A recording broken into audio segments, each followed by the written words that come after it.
You hear us report on shootings often here on THV 11. Maybe it's a mass shooting, an armed robbery, homicide. But tonight we don't just want to tell you about another shooting on the front end. We want to take it a step further. Tonight, we sit down with the scientists examining the firearms used in these cases. They help us learn about ballistics and how the science is used to piece together a victim's final moments. And here's a trigger warning: some of the images and sounds could affect some of you viewers. It's a chilling sound that sends echoes down this narrow and dark gun range in the Arkansas State Crime Lab. But for Rebecca Mullen, it's simply a part of her job as Chief Firearm and Tool Mark Examiner. Was a bullet or cartridge case from a crime scene or a bullet that's recovered from a gunshot victim fired in a particular firearm or not? This work is known as ballistics, or the study of projectiles and firearms.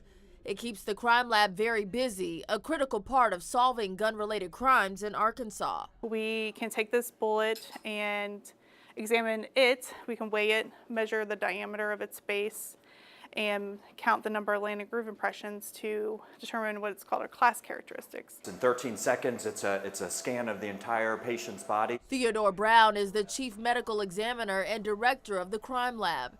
He says this machine ensures bullets can be properly removed and preserved for autopsy examinations. Obvious natural disease, any obvious natural injuries, and any evidence of foreign bodies like a bullet or projectile. All of this helps the crime lab piece together a victim's final moments. That allowed us to strategically and carefully remove this bullet and, again, carefully remove that so that further testing could be done. Oftentimes, removed bullets are then sent to the firearms section for analysis and entered into what's called the NIBIN system. That database can help link crimes where the same gun was used and provide some more information to the law enforcement agencies.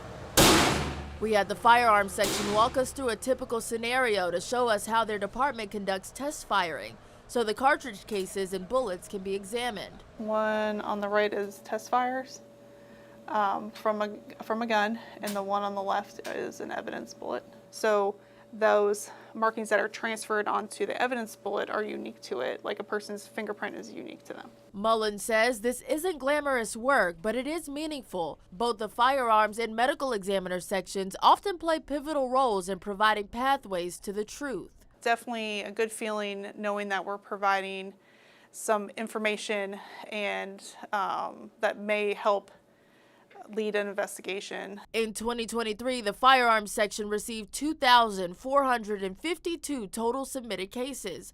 Of that, 267 were homicides.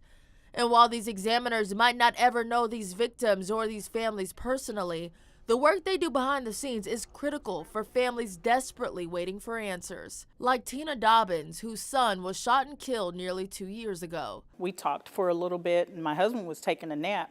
And I said, well, I'll wake your dad up. And he said, no. He said, Mom, I'll be back later. He said, I love you, and tell Daddy I love him too. Dobbins says 43 minutes later, Chris was shot and killed. He shot Chris point blank. Without the work of law enforcement and the crime lab, she says her family will be left in the dark, unsure what Chris's final moments looked like. My hope is that when and if they are called in, that they're able to tie all of that together, that they're able to let the jury know the close range, and that the first shot is the actual shot that took his life.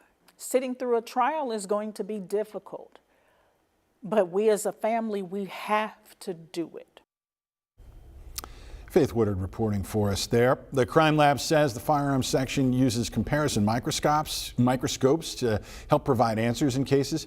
They're hoping that in the next few years they'll be able to upgrade to 3D comparison microscopes, where the computer scans the cartridge cases and bullets and allows for more objective analysis.